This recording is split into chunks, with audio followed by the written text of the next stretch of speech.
Right. I don't think that there is a difference in what you just, I think those are just different ways to say what you were saying.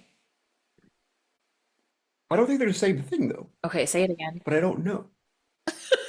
If you, I know, sorry, I'm distracting. If you walk by somebody on the street, don't see them, and you're just like, somebody asks you later, like, hey, that person you walk by, you're just like, I don't know, I feel nothing. Like, I don't know.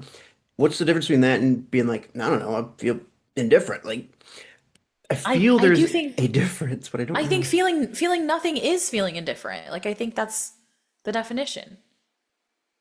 It's the absence of It would, feeling. this would make, we cannot look this up, and you cannot tell me the difference because that would stifle the conversation right now. Smile. But I'm not happy. People are staring. I don't want to do this. You have to. They'll know no one cares about your life. Why is that bad? Nobody cares. They won't understand. I want to go home. You'll hurt their feelings. This is ridiculous. What are you even talking about? Just you want to keep them happy. What if they think you're stupid? Just keep them happy. Just keep them happy. Just lie. I'm not here to sugarcoat. Life's already a bumpy road. Too much shelter causes pain. Let's just be real honest. Things are gonna knock you down. Avoidance will not help you out. Let's talk it through here, me and you. Let's keep it real honest. Hi, you're listening to Real Honest, the podcast where I share candid thoughts and feelings about life, love, and relationships, God and church, adulting, the workplace, and all the things in between. However you found me, I hope you feel seen, learn something, shift your perspective, and walk away empowered to live honestly. As you probably noticed from the intro clip, I have my first ever guest today. I am switching things up because it has been brought to my attention that when I say that I hate small talk and I really want to be deep, a lot of people interpret this as I want to be dark and sad all the time, and that is not at all what I am intending or desiring. Deep conversation does not have to be dark or sad. I think that small talk should be a gateway into something deeper. It just shouldn't be the whole conversation. And usually it has to do with context. So, like, if you send me a picture of your food and I have context from a previous conversation that you love to cook and you're trying out a bunch of new recipes, then I can respond to the photo of your food with, oh, I see you're trying another new recipe. Where did you get this one? Do you have taste testers? Do you need a taste tester? And that can bring us deeper and we can start talking about why you love to cook. What do you love about it? When's the first time you ever cooked? What kind of led to this desire and foray into this skill? Whereas if this context does not exist and you just text me and say, I'm eating lunch and send me a picture, I'm going to be like, cool story, bro. What do you want? So I wanted to bring on a guest today to give you all an example of a deep conversation that is not sad or dark in any way and really gives you a feel for the type of conversation that I find interesting as you're listening to this podcast and hearing me constantly complain about how small talk isn't interesting. My guest today is Cody Beck, who is one of my best friends in the world. He is the most emotionally intelligent straight man that I personally know. And I see a lot of women complaining on social media these days about how straight men are lacking emotional intelligence in 2026. So I really wanted to start with one that does it exceptionally well. This is also serving as a follow-up to last week because Cody and I are still talking about indifference because I'm still trying to figure out how I feel about that. And we also unpack the first chapter of a book I'm currently reading called How to Know a Person: The Art of Seeing Others Deeply and Being Deeply Seen by David Brooks. As you guys listen to this conversation, I want you to pay specific attention to the questions that Cody and I ask each other, to the way that we will kind of repeat back what the other one said to make sure both that we heard it correctly and that we heard what was intended. And also pay attention to the way that like we are not totally aligned. The point of this conversation is not for us to agree with each other or for either of us to sway the other to our opinion. It's just for us to both understand what the other's opinion is and for both of us to further clarify our own opinion. I want to caveat that Cody and I have known each other for almost 9 years now, and we have been working on being able to communicate with each other this effectively for a very long time. So if you're new at this, if you've got people in your family that like you can't do this with right off the bat, that's okay. It takes time to get to know somebody. And even though he and I like are very close friends and I feel pretty confident in saying that like he's one of the people that I probably know better than he knows himself in certain aspects of life, and he probably knows me better than I know myself in certain aspects, but we still do not meet in the like we're not on the same page 100% of the time, and you'll see that that'll show up in this conversation where there are moments that we miss each other and are not fully understanding what the other one said. Like that still happens when you know somebody really really well. So here's me and Cody chatting about indifference and how to be seen. Okay, so slight context for you. It would be really helpful if you could listen to this week or next week's episode before we do this. But basically, I was talking about indifference and asking the question of like, is being indifferent towards something or someone actually bad? And the conclusion that I was trying to come to is that I don't think it's inherently good or bad. I think that it is a trigger of something. So you're So indifferent like, about indifference? you're hilarious. So then I was like, I think when it comes to like a friendship or a new relationship, I think that being indifferent can be a trigger of like, I need something different to happen here to like push me in a direction. Like, I think if you like join a book club, I think I gave an example of if you join a book club and like you go and it's not good, but it's not bad, and you don't make any friends, but you're like, it was fine, the conversation was fine, right? You're indifferent. And then it's like you need something to happen. You need to make a friend. You need someone to have a really deep conversation about the book that you really connect to, or something to make you feel like, yeah, I like this book club and I want to stay in it. But then I think like how many times do you go before you say fuck it and never go again is going to be different for every person. Mm-hmm. Okay, bunch of thoughts. Go ahead. Okay. Uh, thank you for the context. That helps.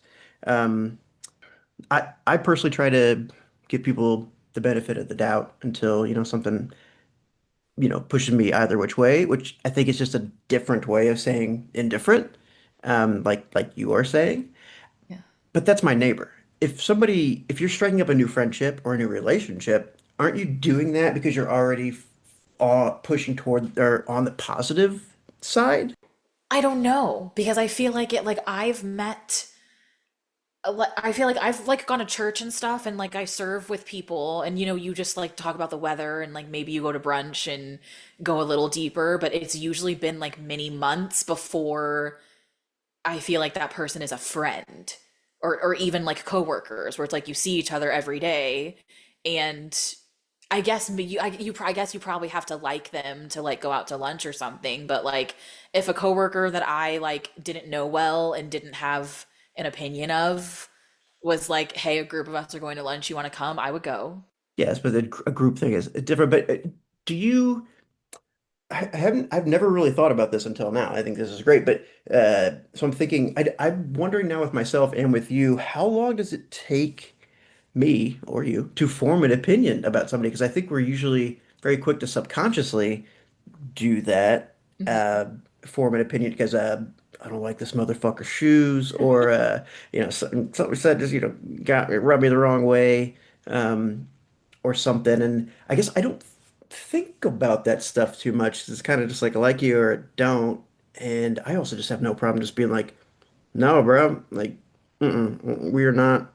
Like it. So this is an interesting thing, but definitely not with relationships. Like, or I'm sorry, romantic relationships. Absolutely not. Like I've never. If it's a first date, we've never met. We just like. But I wouldn't have swiped if there wasn't something on the profile or something You've that. never swiped just because a girl was like really hot, and the conversation in the app was stale, and then you met and you were like, I know nothing about her, but she's hot. So But that yes, but that's leaning in the positive first, be at the very beginning. But just think about it. How else? I know people say like looks and this and everything, but if we're at a bar or a restaurant or a party or something like and you can't hear each other, you're not talking to each other, the physical attraction is typically the first thing, unless it's you're outside smoking a cigarette and somebody comes up to you and hey, can I buy one of those? And then blah, blah, blah, blah. yes, but so the opinion that you form off of looking at someone or an initial interaction is Mhm. not necessarily your true opinion of them because you don't know them.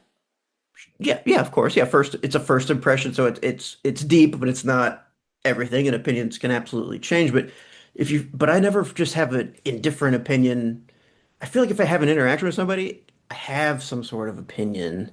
I think, but I don't know. This is getting me to think. I'm not Yeah, sure. I think I am intentionally trying to not do that because I've been wrong so many times. Oh, so you're And just a my better therapist has person. been working with me on like you met someone, you guys had one conversation. Like I got a facial a couple months ago and had Hmm. the best ever conversation with my esthetician. Like she was awesome. We really hit it off. I thought we were going to be friends. We actually exchanged numbers after, and then I texted her a whole bunch and she never responded to me and I finally gave up. And my therapist would say like that was one positive interaction. And Hmm. same as like it could be one negative interaction or one neutral interaction, but that does not in itself make a friendship or make a person. Like that girl could have been totally interested in being my friend and just didn't have time. She could have just thought that being more pleasant and opening up more was gonna get her a bigger tip. Like, I don't know. I will never know that. But it's like I try to like I guess with new friends and new relations and stuff, I try to look at everything as like, okay, that was a positive interaction or that was a negative interaction or that was a neutral interaction. And I'm waiting for time to pass so I can evaluate have most of the interactions been positive or negative. And in the current case, most of the interactions have been neutral. So I'm just like, they're not bad, they're not harming me, they're not making me uncomfortable, but they're also not making me like feel like this is my person. Hmm. So you're wanting more data points, is how I would say it. And also, maybe I think the way I'm thinking about it now, maybe literally now, is not necessarily in difference, but you're going into it with more of an open mind than I am, maybe. Like letting, because I'm making assumptions. I've taken one data point or something and kind of running with it, whether I want to or not, and I don't really give a shit. I don't evaluate friendships like you do so much. Not to say it's good or bad, but definitely seems like you're going into it with more of an open mind. I guess at some point, and this is something we were talking about earlier, that I am curious about. It's like at some point, it's like we gotta put the spreadsheet down. Like we gotta go for it, you know? And it's like, so how many, it's like, okay, how many positive interactions do you, or what's the ratio you need before you're finally like, okay, I like this person or this person is my friend. And like, does that fluctuate if you start then to have bad interactions with them? And also like, I don't give a fuck about that. But I know you do, and it's important to you. So I'm curious about this. I don't have the science of like how many interactions. I think what's been happening is like in the past probably year or so, I have noticed that people that have been close to me that I felt like I didn't like, it turns out I didn't know. And I mean like my parents. And even like I can say this because I said this to her face, but one of my sisters, I like, God, I'm so mean, but I used to say that like we were only in each other's lives because we were sisters. And if we would had met like at school or at work, we would never be friends because we're so different. And I Mhm. thought that like I just fundamentally did not like my own sister because she's been so hard to communicate with. And then I realized that like I learned all of the psychology about how like some people just like she's a severe people pleaser and she kind of just adopted my parents' personalities and was like always agreeing with people. So it's not that I disliked her, I just didn't know her. And in the past, I would say 4 or 5 years, she's really come into herself and like fully become a person.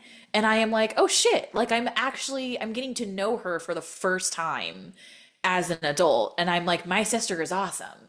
So I think just being aware of that and then also being aware of like, what do I really know about my parents? Like, I would describe my parents the same way I would describe my neighbor or like somebody I just met. Like, I can tell you where they live, I can tell you they're black, I can tell you their birthdays, but like, I don't actually know like who they are at the core. Like, I don't know what they're afraid of, what drives them, what they're interested in. Like, we just never talk about that stuff. And so I don't think it's fair anymore to say that I don't like my parents because I don't actually know them. And so I also like I've been talking to like different friends and stuff, and like when I have a conversation and I'm getting like really frustrated and really upset, I usually pause and I am like, what's the issue here? And it's that I feel like they don't know me.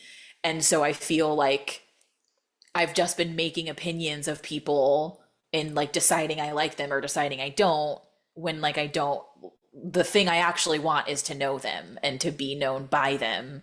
And I don't think that we can actually know how we feel about somebody without knowing them. Do you think, I mean, I believe since I feel like I know you very well, that stems from your desire and need to be known, to be understood, to be seen.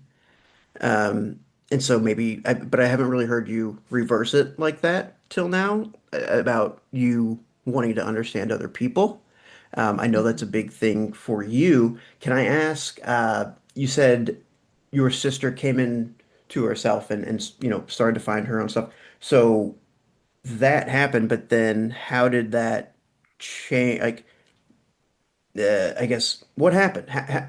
Just because she did that doesn't necessarily mean you guys would automatically like be cooler again. Like what changed aside from just her coming into herself that made your relationship better, I guess. I think we both growing up believed like this is just the way that I am. I can't be different. And then in like our 20s, it was like we both felt like I'm stuck this way, but also we fundamentally like just don't get along and have nothing in common and communicate very differently.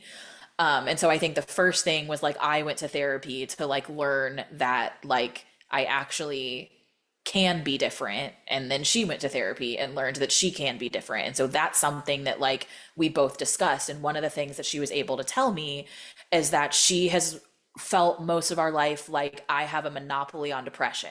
So she said that like she had experienced depression or a version of it, but she never told me about it because she always felt like I was trying to one up her, where like if she was sad, I was depressed. And like if she was hurt, I was devastated. And like whatever was happening to me was always worse than whatever was happening to her. And so like she couldn't, like it wasn't worth sharing. And I was just like, I did not know that you had ever been any version of depressed because you've never told me. So I just Right. assumed that like I've been over here in pain and you've just been going like la la la, life is all rainbows and kittens. And like I find those people very hard to talk to and Hmm. like really uncomfortable. And so I think it was getting to a place where like we could have a very honest conversation of just like, this is how I've perceived you and it has been incorrect. And so I'm like, okay, well, now that I can perceive you correctly, I actually find you really interesting. Yeah, so well, first off, a big thing, I guess, there's communication. And then also, like you and I've talked about a lot, it's you don't really know what somebody else is thinking. And I know a lot of times you're like, you specifically will be like, why can't they just read my mind? And it never works that way. It never works that way, this way or that way. And I'm sure that was probably hard for your sister to tell you that. Um, I'm 'Cause sure. that's tough. And also I believe you that you had no idea. Like I had no idea you felt this way. Like that's that's a lot and that's tough and could cause a huge rift. And I'm glad that you all got to finally talk about it. And sometimes it's hard to even like articulate those thoughts, like how you're actually feeling. And I think that takes emotional maturity or therapy, like we talked about. Go to fucking therapy. Literally Everyone, everyone should just go to everyone, therapy. The everyone world would should. be a better place. It absolutely would. Okay, but so you're of the opinion that being indifferent is always a bad thing. Mm. This conversation has me thinking about it more, but the reason I think you and I first started talking about it is because that famous stupid quote, like the opposite of love isn't hate, it's indifference.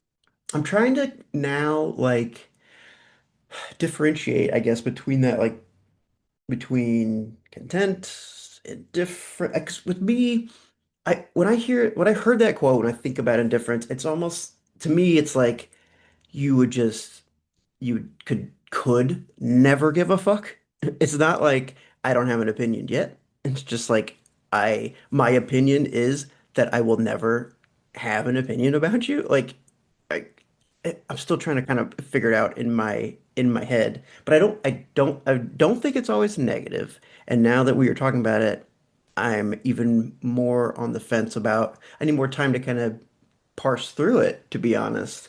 Um, what sparked this thought of yours and then the whole topic, I guess?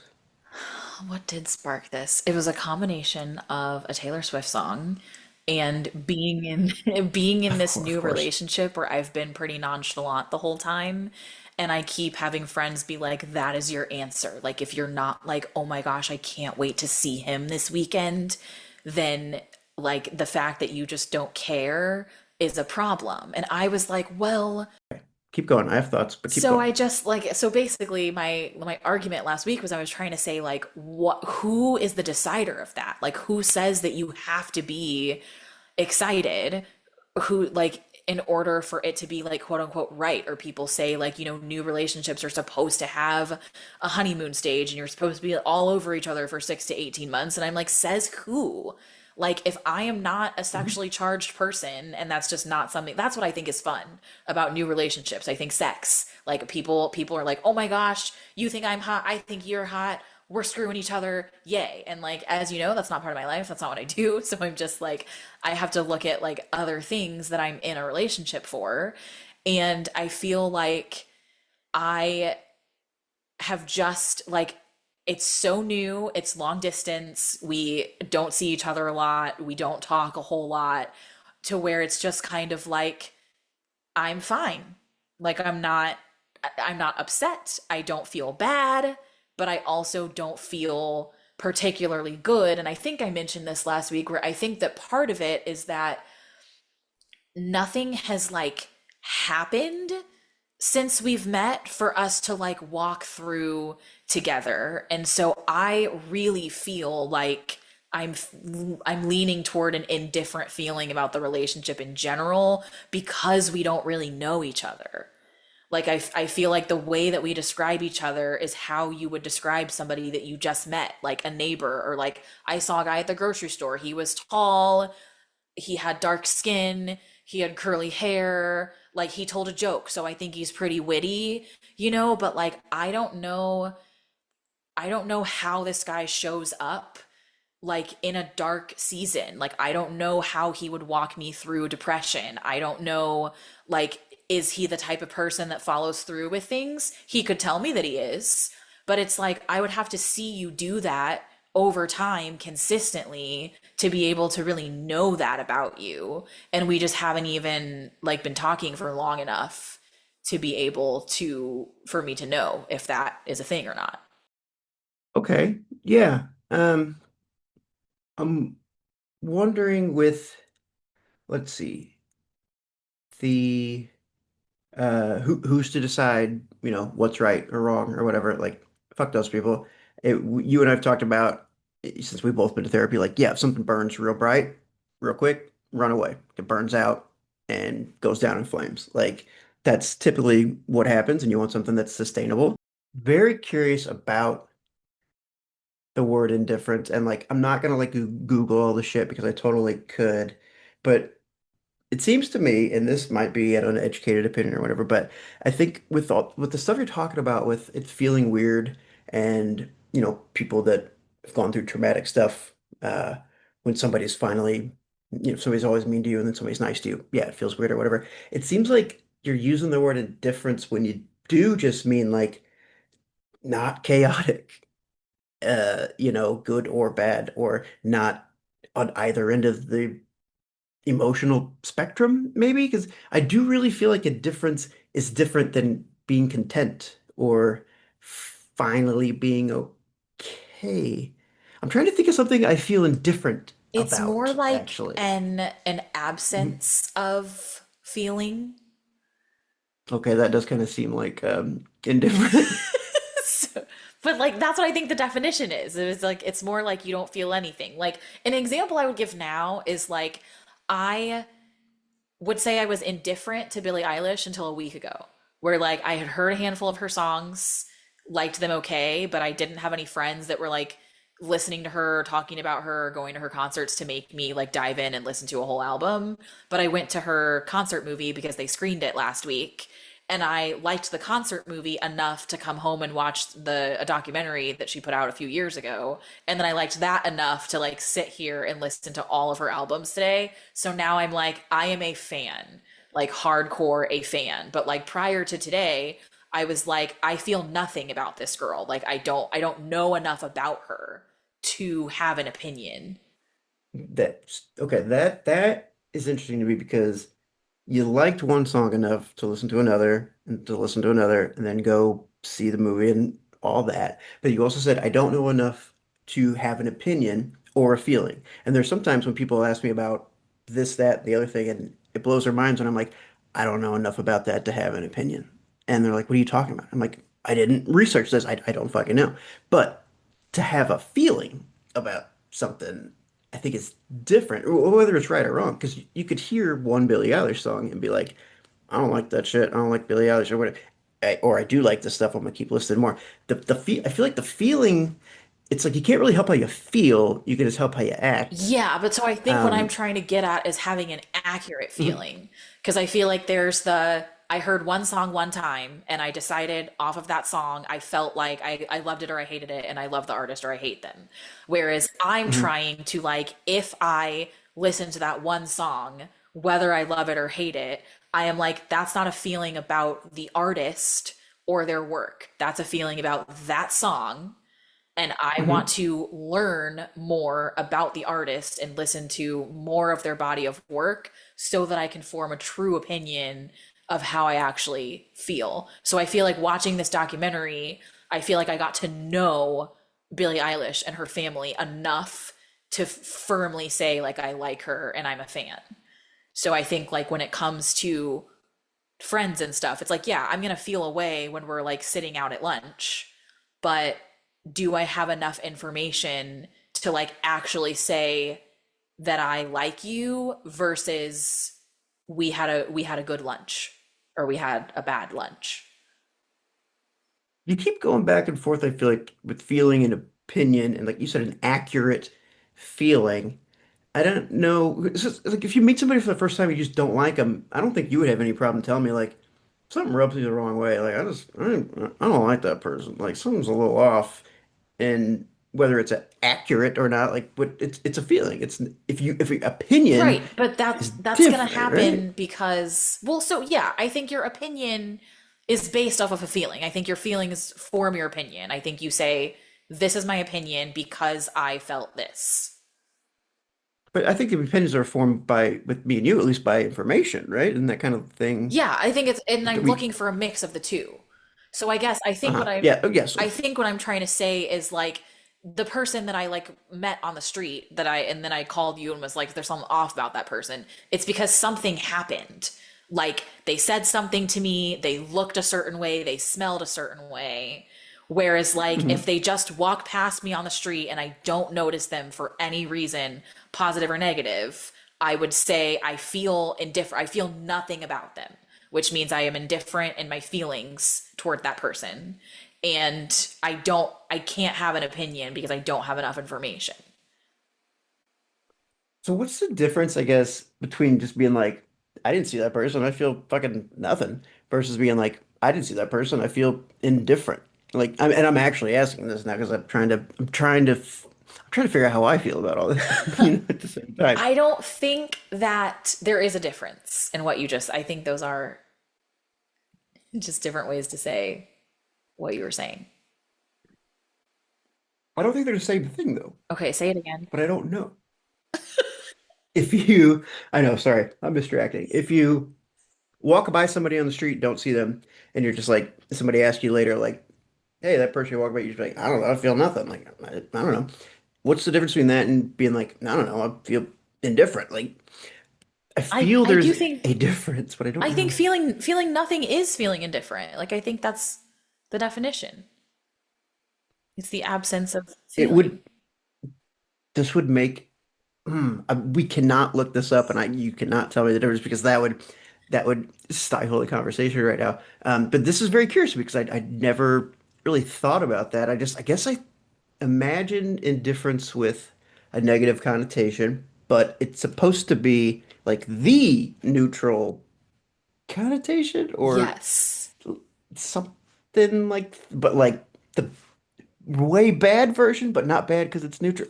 Oh my God, you're breaking my brain here. Okay, well, so I'll tell you what David Brooks thinks, because he thinks it's Please. terrible, which I Okay. find fascinating. And this is why I'm like, dang, I just did this whole episode where I was like, indifference isn't inherently good or bad. And then this guy's like, it's the worst thing you could be. So he says human beings need recognition as much as they need food and water.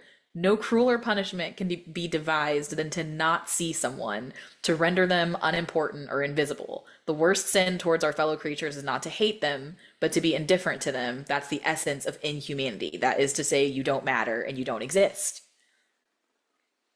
And I'm Hmm. just curious if you even agree with this, because I feel like, again, we would have to look it up, but I feel like if indifference is the absence of feeling or like uncaring, nonchalant, neutral status, then I feel like it's not necessarily saying you don't matter and you're invisible and you don't exist. I guess in a sense, the random stranger that I pass on the street that I don't notice is invisible to me. But if they did something, they would become visible. So that brings me back to like, if I meet somebody new, say in a book club, and they're like, do you want to go to lunch and get to know each other? And then we go to lunch and the conversation is fine. We talk about work and the weather. It doesn't go deeper. They don't say anything that makes me feel like they're creepy or weird, but they don't say anything that I particularly feel like attached to. I feel like I would walk away from that lunch and I would say, I feel indifferent about that lunch, as in, I don't feel anything strong. So maybe it's like, to me, like it's the absence of strong feeling where I'm like, I don't, if this person texts me and wants to get lunch again, I would probably say yes if I'm free and if it wouldn't be a lot of effort for me to get there. I don't know that I would text that person to go get lunch again because I think I would want to feel more excited or drawn by them to do it. But I don't feel like that was awful. I'll never spend time with them again. Yes, and I'm gonna push back. Cool. Okay. So if you went out to work with a new coworker or something like that, like talking about, and then came back and your boss was like, "Hey, we hired that person recently. Like, how are they? Like, was it weird? Like, how was lunch?" And if it wasn't bad, wouldn't you probably be like, "I mean, yeah, it was fine. No, they seemed cool. Like, it's okay."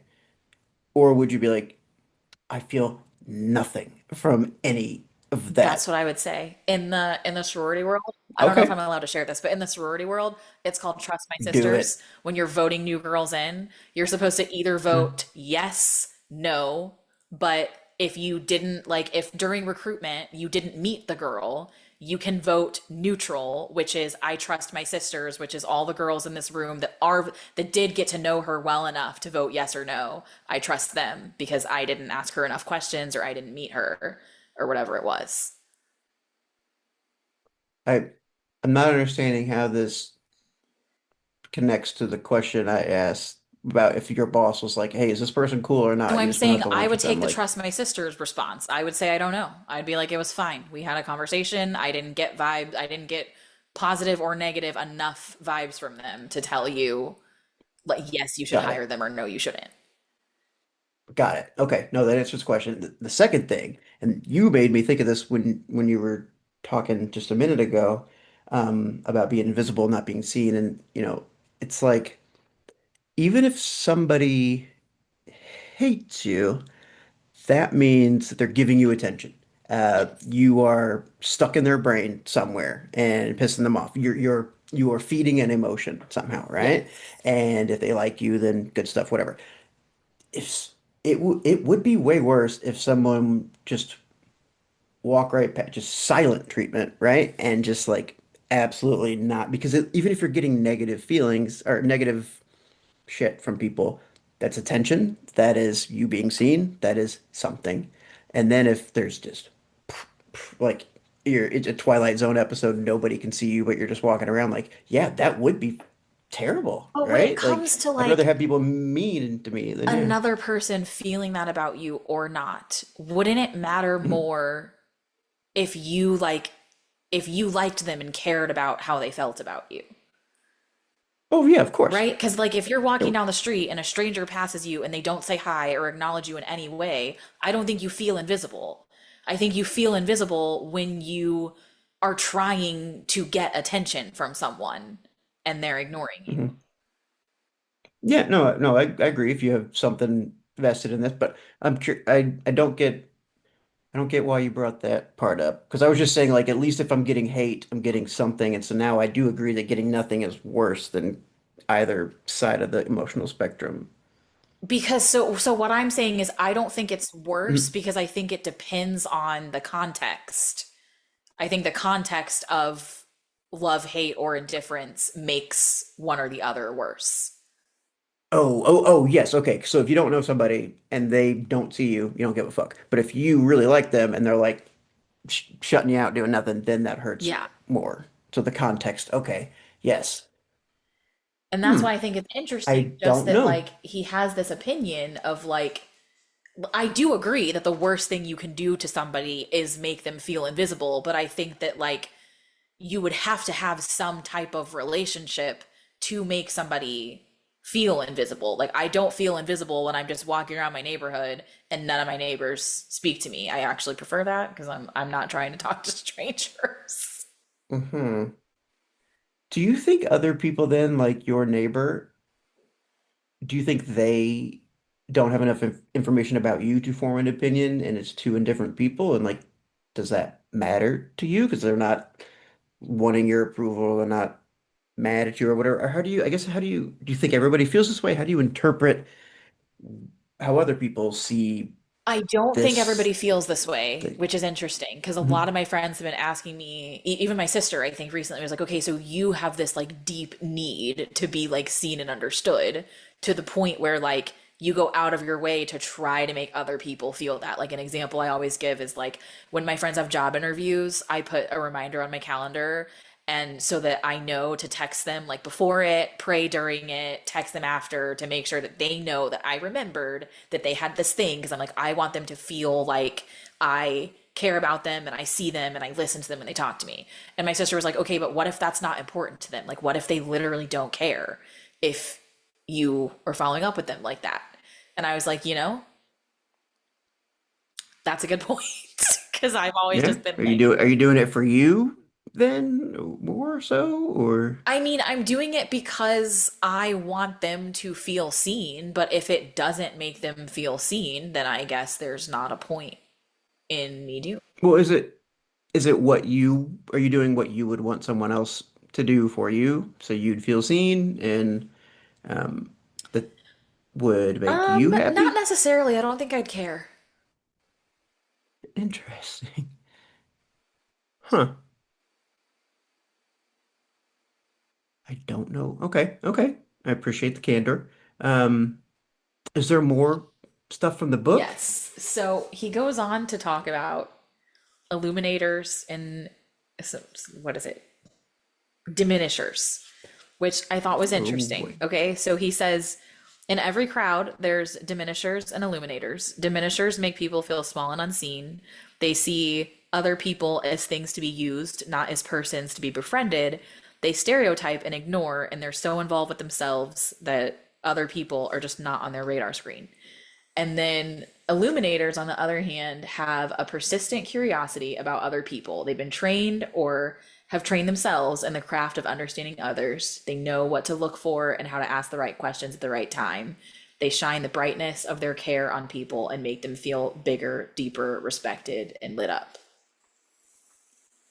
Hmm. And I find this interesting because I agree with these descriptions and that some people are diminishers and others are illuminators, but I feel like he does not acknowledge the fact that like couldn't you be a diminisher unintentionally? Like I don't think it's accurate. Like, okay, so if if his definition of a diminisher is someone that makes people feel small and unseen, and that they see other people as things to be used and not people to be befriended, I think that you can make people feel small and unseen unintentionally. Like, I think that you can care about people and just like not be good at communicating, and you can cut people down and make them feel small. So does that make you a diminisher? I think it's what we all have, it's never black and white. We all have bad parts of ourselves sometimes, and maybe don't realize this or that or the other thing. So maybe it's not always intentional, but maybe it's misery loves company stuff. And you hit somebody in the wrong mood and they don't want to see you succeed because they're insecure or something. Like, yeah, I don't think anybody fits into one bucket all the time, but I think for the most part. But also, I try to like, bring you up and blah blah blah blah. But I don't shine bright. I wear black all the time. I'm a fucking emo kid. So, um, but yeah, but I get it. It's just like haters and friends or haters, champions, whatever. Like, I think it's just a basic kind of concept. Yeah. But it's not that black and white. And sometimes we're all assholes to people sometimes. Because I'm like, I think I don't see other people as things for me to use, but I do imagine that I often make people feel unseen, like unintentionally. Like there's somebody that I work with that like vents to me all the time, and it drives me insane because I'm like, I already have 75 Slack messages that are actually work related things that I actually have to respond to, and then I have 50 sure. more from you that looks like an emergency, but it's not. You're just complaining about stuff and you're not even asking me to do anything. And like recently she started to be like, what did I do? Why are you mad at me? Because I've started to ignore her and I only respond to the like actual work related things that she wants me to respond to. And like I feel like based on this definition, like she does not feel seen or heard or loved by me. Like she feels like I don't like her and that like I'm shooting her down and being dismissive, which I'm not trying to do. That's not my goal. Like I just want to be focused on the task and get that done. Wait, I mean, well, think about you and your sister, right? Like she felt she couldn't be depressed or sad or anything like that, and like that was never your goal, never your intention, and you didn't know that, and I would not call you a delightinator to not whatever the fuck the word was. Yeah, because it's just a thing. Like we can look at these definitions for a second and talk about them, but like no, I don't. It's not that simple. Life's never that simple. But also, why are we overthinking it? Like some people, Because we people that just overthink suck and everything. hate people. Well, yes, but you know people that just suck and want to bring other people down. Those are those people, and other people that are like championing people as much as they possibly can. Yeah. And I think that kind of seems like what that is. It doesn't seem like something to overthink too So I'm much. having another thought of like where all of this came from. Okay, hit me. So at some point in my relationship, the guy that I'm dating said that I'm very self-absorbed. And like this Hmm. is an observation that he's made of me. And I Okay. was like, interesting. Why do you think that?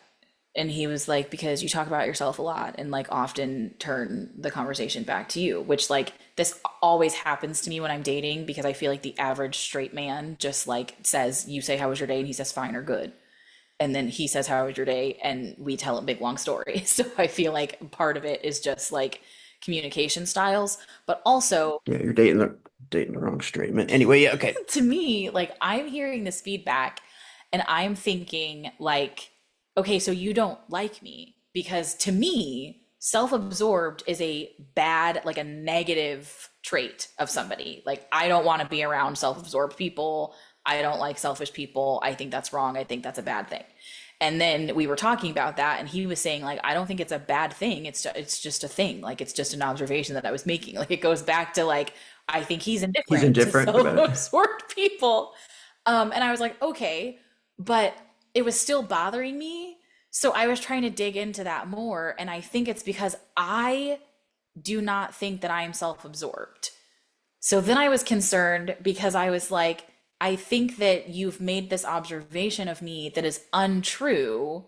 And so now I want to know, like, what has caused that belief that you have so that I can, like, undo it or like show you the truth. Like what can I say or do to like help you not think this of me? Because it also kind of goes back to, if you say that you like me and you think that I'm self-absorbed, then I am like, okay, well, you don't actually, I'm actually not self-absorbed. So if you like that I'm self-absorbed, then that's like an untrue thing, does not equate. So like you don't actually like me. Or if you dislike that I'm self-absorbed, I still am not self-absorbed. So then it's like you're basing this like determination of like liking me or not off of a false perception that you have. Well, hold on. There's everybody has flaws and things like that. Like you like me and you could still tell me things that are not great about me, and both those things can be true. So couldn't someone think you are self-absorbed, whether true or not, and then still like you? Like despite what their perceived flaw, true or false? Yes, but it matters to me if it's true or not. Okay. But you're saying you don't think it's true, and so that by some logic that means that they don't actually like you? Not necessarily. I'm more saying that they don't know me because I'm like, Okay. you think this thing about me is true, but it's not. And so that says to me that you don't know me well, and I don't feel like you can truly know if you like me if you don't know me. Okay, so they're wrong about one thing they think about you, so that means everything else they think about you is not true, holds no weight Not anymore. necessarily, but I don't know what else he thinks about me. So many people think I'm an asshole. I kind of am I know. sometimes. Yes. But if they were to say the same people like, I like you have good hair. I like your podcast, or you have size 12 feet. That doesn't negate that. Like, Yeah, but those are like they, random facts about you. Those aren't actually like, well, this started with being an asshole, like being self-absorbed, right? Like, am I just supposed to not, if somebody thinks I'm an asshole, am I just supposed to discredit everything they say after that? no, I don't think it's about discrediting everything they say. I think it's more about, okay, I'm clearly saying or doing something that is communicating to you that I'm self-absorbed. So you are building this perception of me that is untrue. So I think the fear, Why is it untrue? Because you don't believe yeah. it? But what if they believe it? Or what if you're wrong? Sometimes we're wrong. Okay, but so Hit me. here's what I feel like. Yeah. You know that I try to connect with people by like finding things in common, right? So Mhm. like if you say I like dogs, I'd be like, my mom has a dog. Want to see a picture? And I have. So I have learned that people who don't do this tend to perceive it as, I only care about me because I keep turning the conversation back to me. But the truth is that I care about you and I want to connect with you. And that's why I'm telling you we have this thing in common, or I have some type of experience with the thing that you love. So I feel like if we're conversing and that's like the truth is, I am like, I really like you and I want to connect and I want you to see how we connect. And you're receiving me trying to connect with you as, wow, this girl is really self absorbed and all she does is talk about herself. Those are two different people. Like the girl that wants to connect and the girl that like only gives a fuck about herself and doesn't find you interesting and is like, I'm more interesting, listen to me. And so I'm like, Hmm. I don't like that girl and I don't want to be her. So I'm like, if I'm dating someone who thinks that I'm that girl, then I am like, effectively, he has no idea who I am. Hmm. Interesting. I get what you're saying. What if you and I, no, no, no, seriously, uh, you and I think, are very similar and we've connected. What if I were to say you were self-absorbed? Would you say Cody doesn't know me? I would be like, what do you mean by that? I like how a lot of times when we talk, you will tell me a story related to yourself, and so we can kind of connect over that shared experience. But there's a lot of times when you just flip it to something completely random and kind of just keep rolling with it. I don't even get to finish my bitchin' story, and it just really feels like self-absorbed. Like, what would you say? What would you say to I that? would say, I'm so sorry for making you feel that way. I probably legitimately didn't care about the story that you were telling me. Because you were caring about yourself more. Not necessarily. But I don't know. I go back and forth because I feel like I already know that I connect with you. Like I know.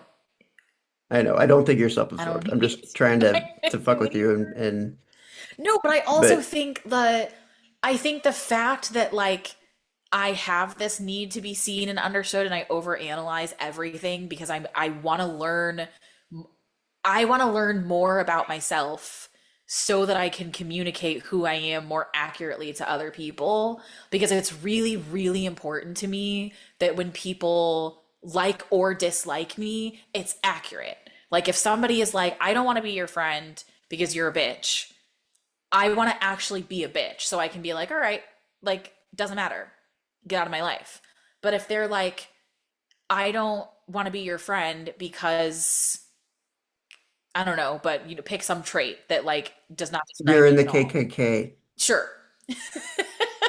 Like, but and I would be like, well, that's not true. So if you're deciding to not be my friend off of something that's not even true, like if you couldn't get to know me well enough to like actually decide, and I think that is what comes off is really self-absorbed, is because people that don't have this need to be understood and to be accurate, like I think that's where I'm always like, say more about that. Like, because I'm really trying to understand me and I'm really trying to understand you to make sure that we're on the same page. And I do see how people receive that as me only caring about myself. But I'm like, it's me caring about myself so that I can accurately tell you who I am so that you can accurately decide if you like me or not, so that we can be friends. I don't think it's self-absorbed, but I what I will say is like first off, you could get so good at explaining anything to anybody, and most people are fucking stupid. So it doesn't matter how good you get at it. If they are dumb, they're not gonna get it. And also, if they're dumb, why the fuck do you care what they think about you, whether it's right or wrong? You're never going to please the whole world, especially if you're an artist putting stuff out there with music, podcasts, acting, whatever content. You're always going to have hate. Who the fuck cares about who's in the mom's basement with fucking Mountain Dew? Like, I don't give a shit. Okay. Yeah, correct. Yes, I agree. If they're dumb, I don't care. But I think if it's people like my parents, for example, right? Like I know that they love me, like This is different, but okay. intellectually, but they're not Yeah. able to communicate it to me in a way that like I feel loved on a regular basis. This is very, very different, but we keep going down this Okay, rabbit hole. fine. This is not random people. This is your parent. No, we can But let's pull but this we weren't thread. talking But about random people. We're talking about people that are like in your life, right?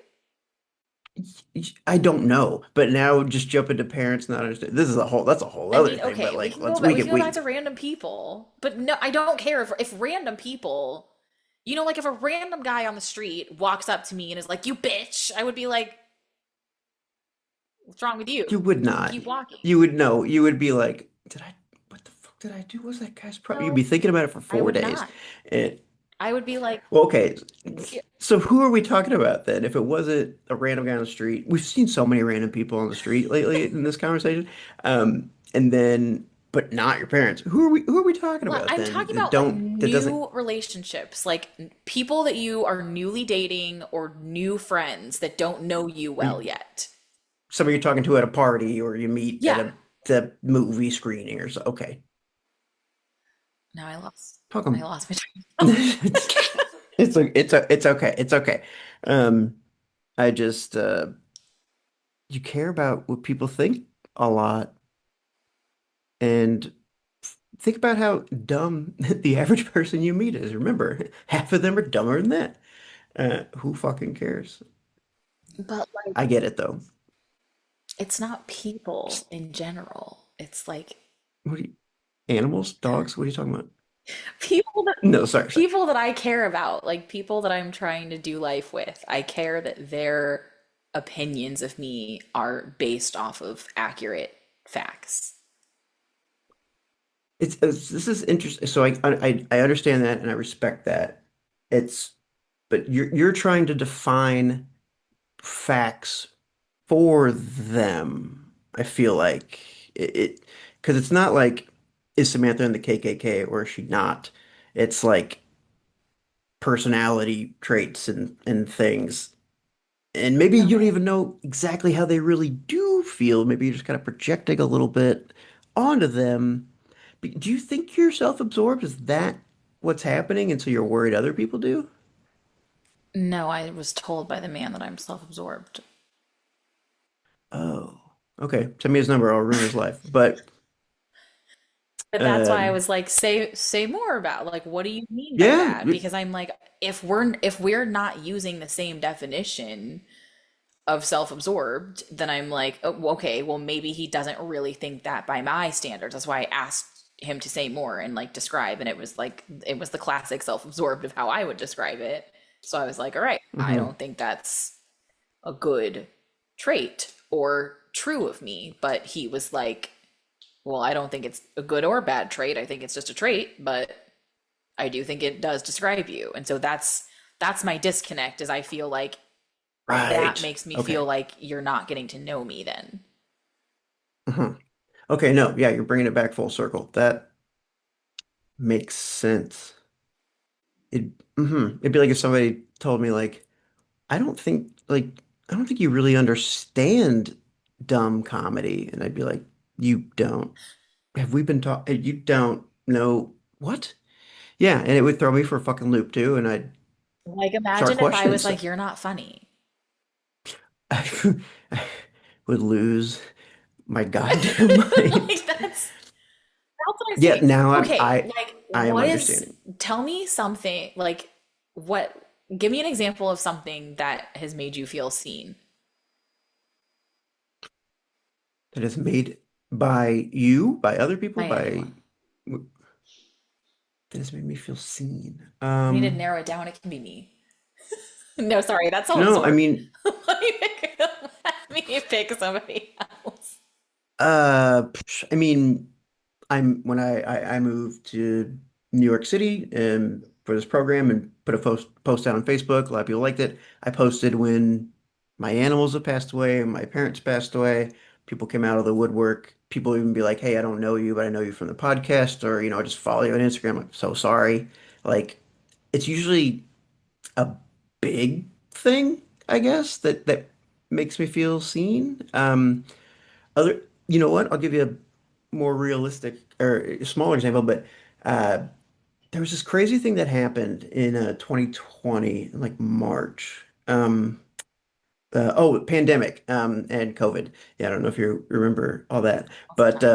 uh, Ides of March, Ides of March, whatever, March 14th. I went to Aldi because we didn't know if it was going to be a week, 2 weeks, 10, like nobody knew. And I remember going through with my groceries. I bought a bunch of chicken, broccoli, and I was going way too fast and just all over the place. And I remember the cashier was just like, "Hey, hey, chill. It's all right." And I was like, "My God, thank you so much." And she calmed me down and I wasn't even looking at her. I was busy billion other things in my head. And I was like, somebody else saw my emotional state. And while it was chaos all around us, and she didn't even know it was going to happen, and she had a billion people behind me in line, she saw me and she was just like, calm me down. And like, she saw me, Yeah. like it was great. I mean, it helped for 10 seconds. But yeah, uh, yeah, I haven't really thought about a question like that. What about you? I love that. My my sister just told me one yesterday, a couple days ago, where she said like she was at a work event where she was like carrying like a bunch of giant signs, and like somebody that she doesn't know like walked up to her and was like, "Hey, where are you going? Can I help you with those?" And she's like, "Oh no, I got it." And he's like, "No, let me take some of those. Like I'm going in the same direction." And she said she like was so shocked by anyone stopping and offering to help because she always Common does decency. everything herself and nobody ever offers her any assistance, that she got like really really flustered and like could not even like come up with like having a conversation. And I was telling her like I think that like I've had that experience I think most often in therapy, and I usually cry. It's like first I like pause and there's kind of like a flustered panic moment, and then it's just like, oh my God, I feel so seen. So I guess that would be my example. Like therapy this week, it was I think I told you about that, where she said like, how do you feel about the physical space in The the room? Yeah. distance. And then she was asking like, if I were to like roll my chair closer so that it was like close enough that like our knees were touching, would that make you uncomfortable? And I was like, yeah, I'd really rather you not do that. And she was like, okay. She's like, I can see like you're getting kind of hunched over, like you look physically uncomfortable. Tensing Yeah, up. she's like, your Yeah. body is telling you that like it is not good, not safe, not okay for me to come any closer than I am, so that's okay, I won't. Um, and I almost cried then. And she's like, "Are you Hmm. okay?" And I was like, "I just like I feel like I'm being mean." And she's like, "Why do you feel like it's mean?" And I was like, "Because to like tell somebody like stop, don't come any closer to me, I feel like you're telling them that like they're a threat, or they smell bad, or like there should be something wrong with them that you like don't want them closer." And she just like paused and like stared at me and got really quiet, and she was like, "It is not mean to hold your boundary, and if you do not want somebody in your space or in your house or touching you or looking at you, like it is completely okay to just say that, and it is your right for them to listen to you." And I just like sobbed because of all the Oh, fucking men that have been like, well, we're gonna do this anyway. And that's damn. why it's just like, I was like, wow, I don't know that anyone's like said that to me ever and really held that. And I think like that's the thing that I'm looking for, or I guess the feeling of like somebody like actually seeing me and like understanding what I'm feeling and like caring about it. Hmm. I cannot relate to a lot of that. It's amazing. I know you love, or you've been striving to be understood. This to me, well, first off, I think that is like threat stuff, pretty much. Like cross my boundaries or whatever. Like I feel like it's a threat response. I don't know if that's true or not, but that's what I feel. But is it being understood, or is it or seen, or is it safety to be vulnerable, or safety to relax? Since you're always kind of on. I think it is, I think it's both. I think that specific example had to do with safety. But I think like we were having a larger conversation about Thanksgiving with my family, where like typically the our Thanksgiving dinner conversation is very surface level. It's like, how was so and so's flight? How was your drive? How old are all the kids? Just like life updates. And for years, like at the end of Thanksgiving dinner, I would be like crying in a corner. And when I first started going to therapy, like I think I had like just moved out of my parents' house, And so my therapist like literally was giving me like itty bitty goals every year because I was going to my parents' house and staying in my childhood bedroom for the whole week of Thanksgiving because that's how long like family comes to town for that holiday. And then it was the A second whole year, week. she's like, yeah. She's like, you have your own house. So like, why are you staying there? And so we made it shorter where it's like just stay for like a couple nights and then go back home. And then it was don't stay at all. Like just go to dinner and then come back. And it was because I was so like physically uncomfortable around the family, but I was never really able to like describe what the issue was. And it was because most of my family feels connected by physically being in the same space. Like my parents just love to have everyone in their house and they're like, this is awesome. Everybody's here. We're connected. We're a close family. And I would be sitting there thinking to myself in my head the whole dinner, like, we're not a close family. We are sitting here talking about somebody's drive in. Like, I do not know what any of you care about in life outside of like, I obviously you care about your children, but I mean, like, I don't know what drives you. I don't know what you fear. I don't know what you're interested in. And like, nobody is asking each other any of these things. And it would make me so sad because I'd be like, we've known each other forever. We grew up together. We've been doing Thanksgiving together forever. Like, how can we have gone this many years not knowing and not caring about each other? And like that would just make me cry because I was like, I just like, why am I the only one that like wants to have a deeper conversation? And so I think Does this stem into why you hate small talk so much? Like that's a thing I know about you. probably. Sorry, I didn't want to forget that thought, but while it was still relevant. Um, but yeah, and I think like the therapist was telling me like that's also because like that's not a boundary issue, but it's like it's an example of like the everyone else in the room is getting their needs met. Like they feel connected because we're physically together. But for me to feel Hmm. connected, I need us to have like a conversation where people are like saying, I understand what you're saying. Like, I hear you. I understand what you're feeling. And like, I was never getting that with my family. And so all my family saw me as like very dramatic. And they were like, she's always crying in a corner. Like, she's so emotional. What's wrong with her? She's crazy. Like, she's always whining about us being small talk and we're not deep enough for her. And she doesn't like us. Like, she just doesn't. Because when I started, like, I wouldn't go for the whole week. And then I, like, one year didn't go to Thanksgiving at all. And my family was like, yeah, she's not here because she hates us. Like, Samantha doesn't want to be with us. And I was telling my therapist, like, it hurts that that's what they think and that's what they feel because it's not true. And she's just Hmm. like, yeah, you love your family so much. You just want to sit down and have a conversation with them, a meaningful conversation. Like you want to feel as connected as being physically together makes them feel, but they don't know how to Hmm. make you feel that. And so I was just, like just her saying that, I was like, yeah, you get it. So I don't think that's like a safety thing. No, that I mean that all the context doesn't sound like a safety thing. It definitely sounds like a I'm heard and understood thing.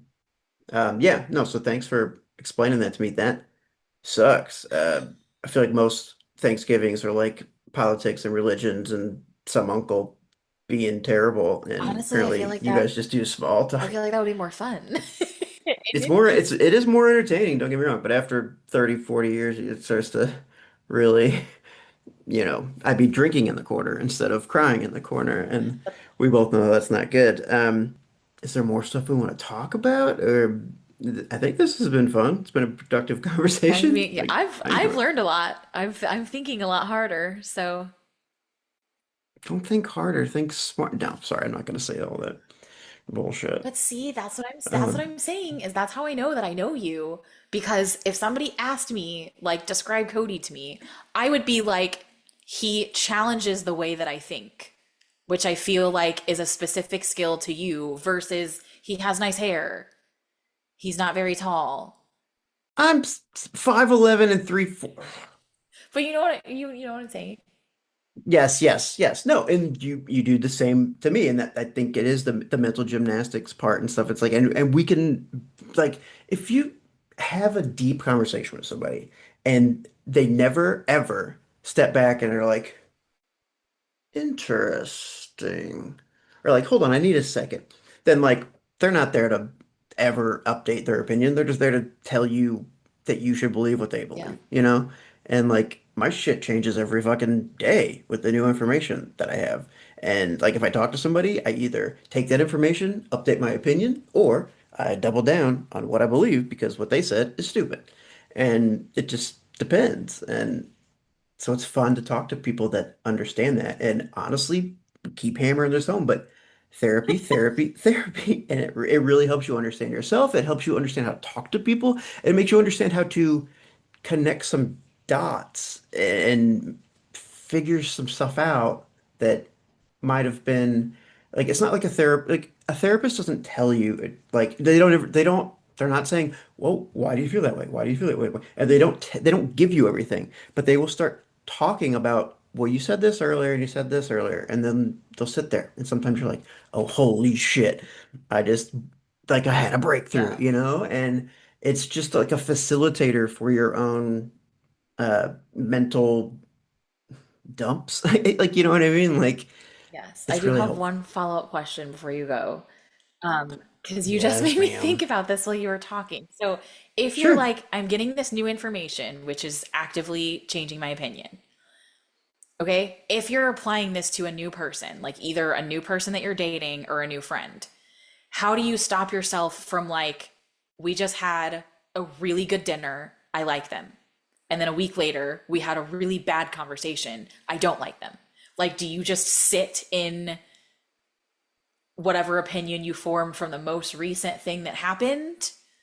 Oh, so this is kind of what we were talking about on the phone earlier, like the recency thing versus like a Yeah. pattern, I guess, maybe, Like, or how do you determine okay. that? Yeah, so I mean the context is clearly important. But if you're like, okay, say we went to dinner one time. Now, like the first time. Hit it off, it was great. Everything was amazing. Go to dinner a week later and they're like mean to the wait staff or something. I'd be like, okay, I don't love this. Maybe they're having a very bad day. But I really don't fucking like this.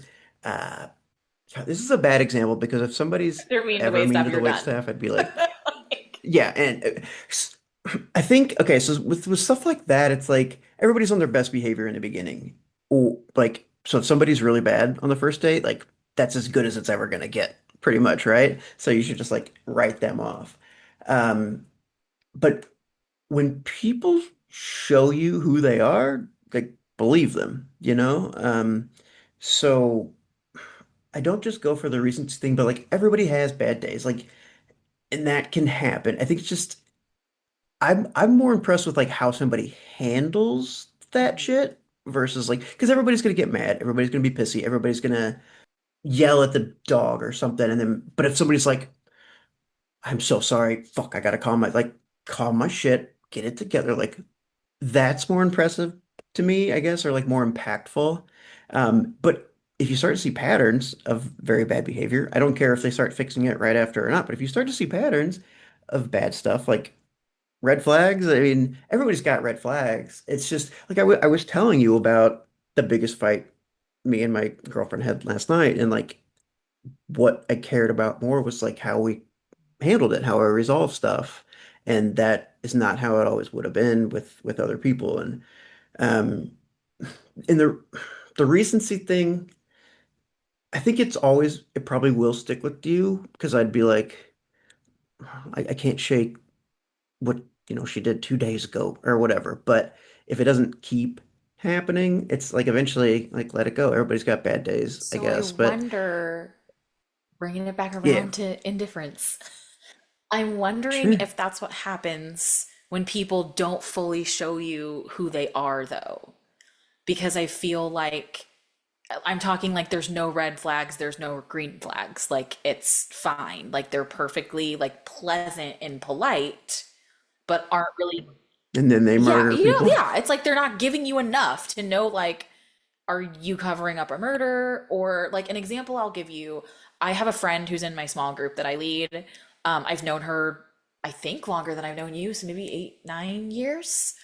And I would Hmm. say like typically whenever I've always described her as like a like more than a than an acquaintance, but less than a close friend because we don't go deep. It's like very surface level conversation, but we like will go on trips together and like I don't know that we've ever been like I don't think either of us has ever considered the other one like a best friend, but we have things in common. Like we both like books and the same artists, and it's like we'll go travel and go to a concert together, and it will always be fine. Like we never fight, but we never get really excited about anything.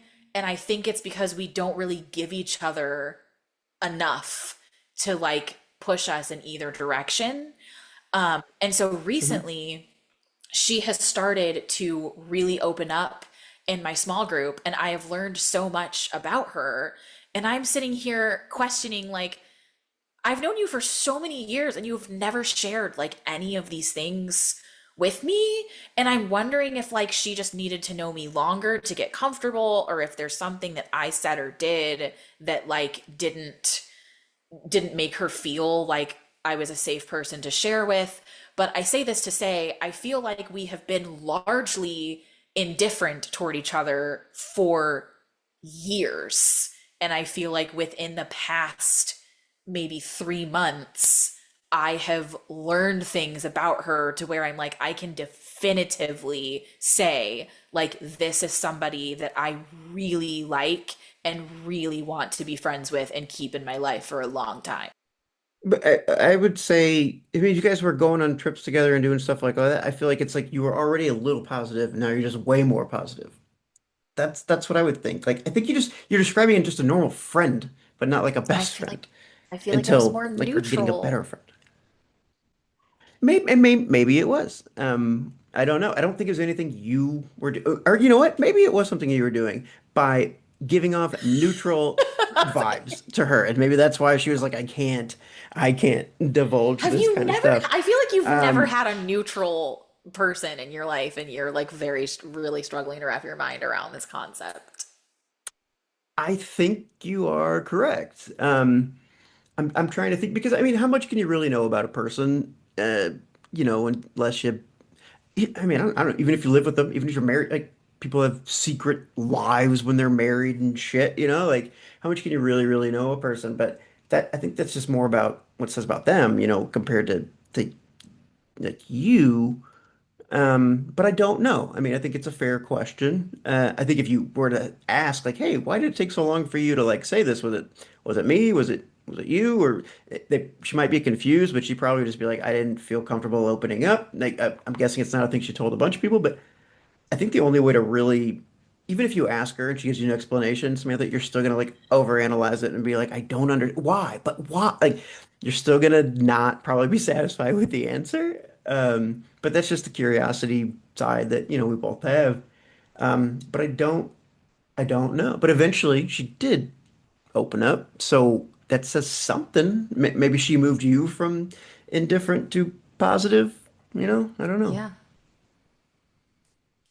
We'll have to ask her. We'll get her on the I guess podcast. that's the question. Maybe I was indifferent, but she wasn't. I mean, it kind of seems like if she took the big step to tell you stuff like that, right? Now I have to think about this. On next week's episode. Yeah. All right. Hey, Oh well, yeah, this was fun. thanks for coming on the pod. Can't wait to edit this. Yeah, thanks for having me. Do I plug stuff? Do I Oh not yeah, plug? plug all What the happens? things. I'm so sorry. My name is Cody Beck. I am the creator and co-host of American Hauntings Podcast. We talk history, hauntings, legends, lore, dark side of American history.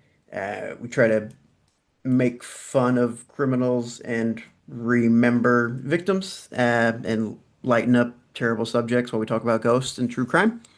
And yeah, check it out, American Hauntings Podcast, or go to codybeck.com. You can see all the stuff that I've done. And thanks. This is And his cool. co host has the world's most soothing voice. If you want to fall asleep to some like true crime stories, If you want to fall asleep to a podcast, yeah. So thank you. The he's first so half is always a soothing. scripted monologue that Troy Taylor does. And then the second half is he and I having a discussion where I ask all the everyman questions and follow-ups to be like, Troy, what is this really old thing? Because he's old. Um, and yeah, we just talk about true crime and ghosts and stuff like that and try to make light of it and try to learn why people are the way they are. We never figure it out, but we're trying. Keep trying. Yeah. All right. Thanks. Let me know if this ever goes live. Okay, thanks. I will. Thanks so much for listening. Since you made it to the end of the episode, I would love it if you would leave me a rating or review.